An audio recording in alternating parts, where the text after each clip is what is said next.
Hablaremos hoy de personas que durmieron mucho tiempo, de durmientes. Hay muchas historias en ese sentido, pero hemos elegido unas poquitas para hoy. La primera es quizá la más conocida, la de la Bella Durmiente. Todos la recordamos. Un rey y su reina no lograban tener un hijo por mucho que lo intentaban. Pero un día, cuando la reina se bañaba en un estanque, una rana le anunció su embarazo. Ahí ya hay un prodigio. Ya hay un momento, sí. A mi juicio, demasiado prematuro. Los prodigios deben guardarse un poco más. Pasados los 9 meses, dio a luz una hermosa niña a cuyo bautismo quisieron invitar a las 13 hadas de la corte.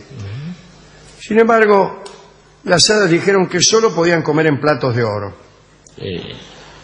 El tema es que el rey y la reina solo tenían 12 platos de oro, así que decidieron invitar solamente a 12 de las hadas, dejando una fuera. El día de la fiesta llegó. Cada una de las 12 hadas invitadas le concedió un don a la princesa. Eran dones tales como belleza, bondad, inteligencia, templanza, afinación, etc. Cuando ya iban por la 11ª hada, apareció aquella a la que no habían invitado y, furiosa por esto, lanzó una maldición, la cual presagiaba que cuando la princesa cumpliera 15 años, se pincharía con una aguja, con un uso de hilar, y moriría. Ahora bien, cuando el hada número 13 se fue, la número 12, que todavía no había proclamado su don, cambió la maldición, diciendo que en vez de morir, solo dormirían ella y todos los habitantes del palacio por espacio de 100 años. El rey, con intención de que no se cumpliera la maldición, ordenó que todos los usos y todas las ruecas fuesen quemados. Al cumplir los 15 años, estaba la princesa paseando por el palacio y de golpe encontró una vieja torre que no había visto antes. Subió por la escalera hasta llegar a una habitación donde había una señora hilando una rueca. La princesa le pidió que la dejara hilar, y cuando sostuvo el uso, el hechizo se realizó. Se pinchó. Todos los habitantes en el palacio quedaron dormidos, incluso los reyes, y casi al instante el palacio se vio cubierto por una red de espinos para que así no se pudiera perturbar a los durmientes. Este es el comienzo de la Bella Durmiente, la parte que nos interesa. Durmieron 100 años. Después viene la redención, el despertar. Otro durmiente célebre fue Rip Van Winkle, que es un cuento de Washington Irving. El relato se ambienta en los días antes de la Guerra de la Independencia de los Estados Unidos. Un aldeano de ascendencia holandesa se escapa de su esposa, que lo regañaba siempre por irse al bosque, y después de varios episodios se sienta bajo la sombra de un árbol y se queda dormido. Y se despierta 20 años después y regresa a su aldea. De inmediato se mete en problemas cuando brinda por el rey Jorge III, sin saber que ya no era un súbdito de los británicos. Y allí comienza todo el desencuentro propio de un hombre que ha dormido muchos años. Pero el que queríamos contar hoy es el episodio de los 7 durmientes de Éfeso. Parece que esta historia tiene como protagonistas a 7 hermanos. Vamos a ubicarnos en Éfeso, a orillas del Egeo, en el año 250 después de Cristo. Por entonces el emperador romano era Decio, que gobernó solo 3 años y que, según parece, fue implacable con los cristianos. La persecución de Decio fue innovadora en algunos puntos. No solamente se ejercía la violencia física sobre quienes se alejaban del panteón pagano, sino que además estaba organizada una burocracia para optimizar esa persecución. Por ejemplo, todos los ciudadanos del imperio tenían que obtener certificados que demostraran que habían hecho sacrificios a los dioses oficiales. Debajo del certificado aparecía la firma de una autoridad, el comisario, que asistía al sacrificio y lo legalizaba. La credencial del paganismo tenía vencimiento, que era el del momento obligado a un nuevo acto sacrificial pautado por el Estado. Bueno, en este tiempo tuvo lugar la historia de los 7 hermanos mártires, muchachos a los que parece se les pidió y no pudieron mostrar el certificado de paganismo. Los nombres varían según los autores. Según Simeón Metafrastes, los 7 hermanos eran Maximiliano, Yámblico, Martín, Juan, Dionisio, Exacustodio y Antonino. Según Gregorio de Tours eran Aquílides, Diomedes, Diógeno, Probato, Estéfano, Sambato y Quiriaco. Si uno de los dos es un profeta. Bueno, eran hijos todos de un noble de Éfeso y eran cristianos. Bueno, por no haber presentado el certificado, fueron apresados y llevados ante el emperador. Decio, con halagos y amenazas también, intentó conseguir que los 7 hermanos adorasen a sus dioses, pero no lo logró. Desafiantes, los muchachos aseguraron que iban a permanecer en la fe de Cristo. Entonces el emperador les mandó quitar los cinturones de oro que llevaban en tanto que eran caballeros, hijos de un noble. O sea, la quita de los cintos dorados era también borrarles la nobleza. Luego Decio, movido por alguna compasión, los dejó para que pensaran qué era lo que les convenía. El emperador estaba seguro de que se rendirían a su voluntad, pero se equivocó. Los 7 hermanos se retiraron a una cueva que estaba cerca de la ciudad y allí se creyeron seguros, ¿no? Lejos de la voluntad del tirano. Y como lo hacían otros en las catacumbas, sostuvieron su fe y sus ritos en el interior de la cueva. Decio se enteró de lo que estaban haciendo y se le pasó toda la compasión. Mandó una partida y dijo: cuando estén adentro de la cueva, le cerramos la entrada, de manera que los hermanos no puedan salir de allí nunca más. Bueno, una vez cerrada la entrada, las autoridades romanas pensaron que los 7 hermanos morirían de hambre como hace cualquiera, y listo. Muy poco después, en el año 251, el que murió fue el emperador Decio. Y el asunto de los hermanos encerrados quedó en el olvido por muchos años. Allá por el 431, en tiempos de Teodosio II el joven, un grupo de soldados abrió la cueva. Habían pasado 181 años desde el día del encierro ordenado por Decio y se encontraron con un milagro. Aquellos hermanos estaban enteros, incorruptos, con sus vestidos, como si todo ese tiempo hubieran dormido. Y en realidad dormían.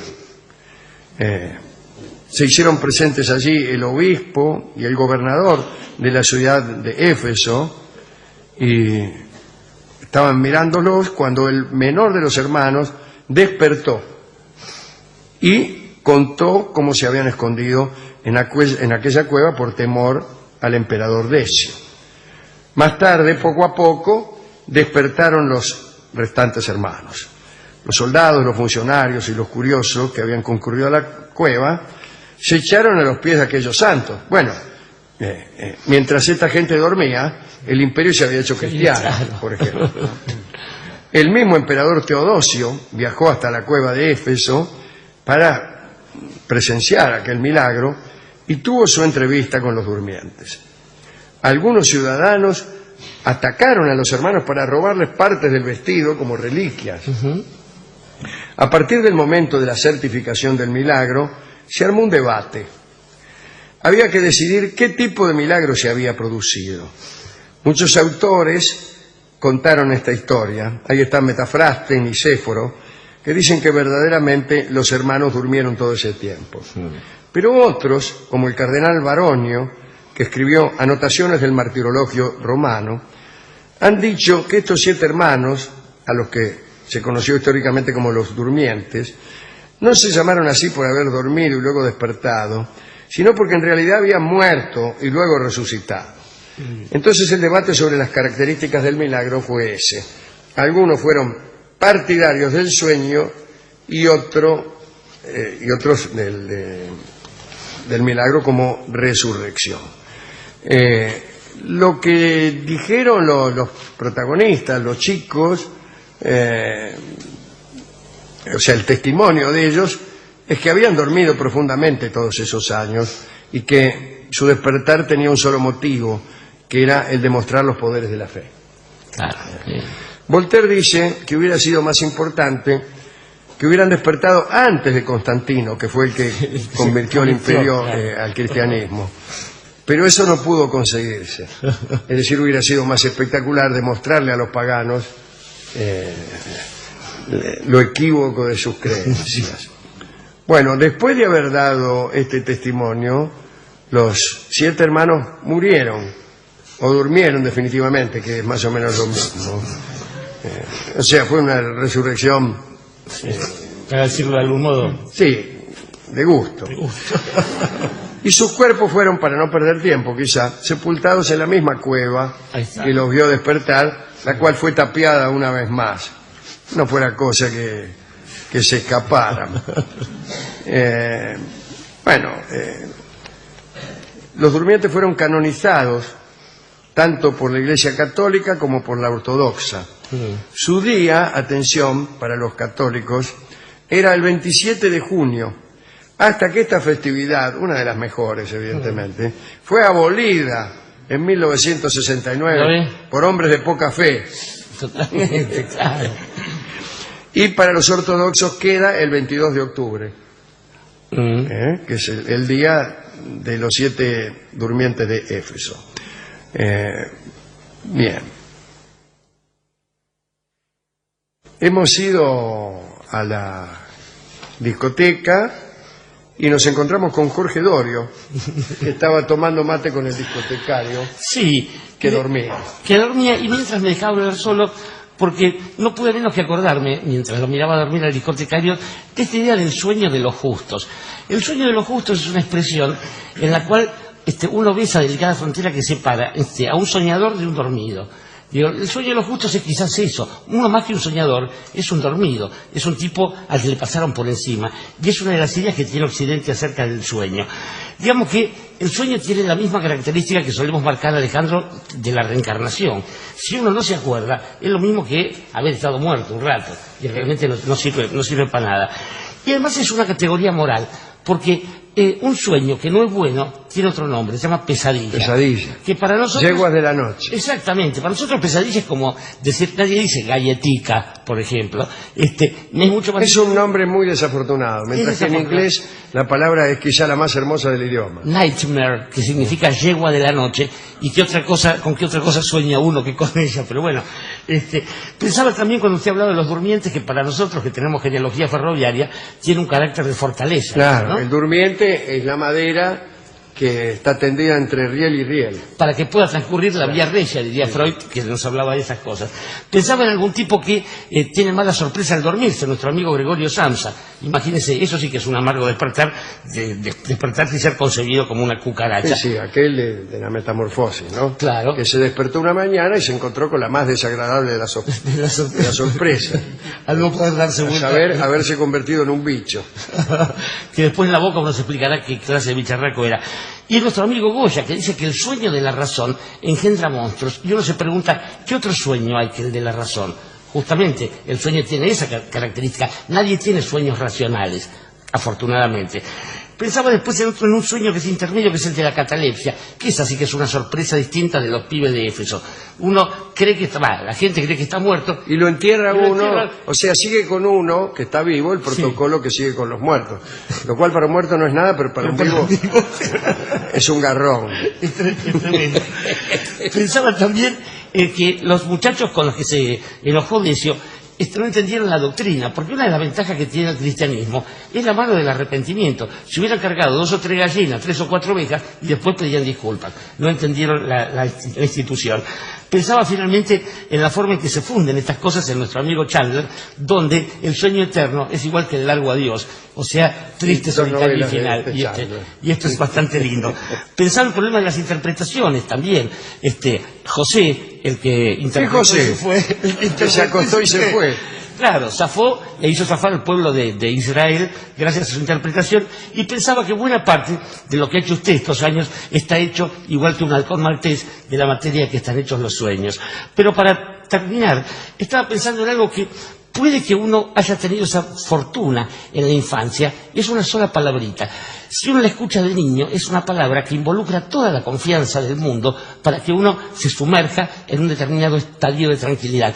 Pero si uno la pronuncia siendo padre, uno sabe que lo que está transmitiendo, así se esté viniendo el mundo abajo, tiene que decirse con ese tono que haga pensar que ese derrumbe del mundo en realidad es un paraíso. Cuando uno le dice a su pequeño hijo, aun viendo que está llegando el diluvio, duerme. Y duerme, se llama esta canción de cuna, que vamos a escuchar por el trío argentino, en una versión que revela en qué gallineros afanamos. A mi juicio, demasiado prematuro. Los prodigios deben guardarse un poco más. Pasados los 9 meses, dio a luz una hermosa niña, a cuyo bautismo quisieron invitar a las 13 hadas de la corte. Sin embargo, las hadas dijeron que solo podían comer en platos de oro. Hablaremos hoy de personas que durmieron mucho tiempo, de durmientes. Hay muchas historias en ese sentido, pero hemos elegido unas poquitas para hoy. La primera es quizá la más conocida, la de la Bella Durmiente. Todos la recordamos. Un rey y su reina no lograban tener un hijo por mucho que lo intentaban. Pero un día, cuando la reina se bañaba en un estanque, una rana le anunció su embarazo. Ahí ya hay un prodigio. Ya hay un momento, sí. El tema es que el rey y la reina solo tenían 12 platos de oro, así que decidieron invitar solamente a 12 de las hadas, dejando una fuera. El día de la fiesta llegó. Cada una de las 12 hadas invitadas le concedió un don a la princesa. Eran dones tales como belleza, bondad, inteligencia, templanza, afinación, etc. Cuando ya iban por la 11ª hada, apareció aquella a la que no habían invitado, y furiosa por esto, ¿no?, lanzó una maldición, la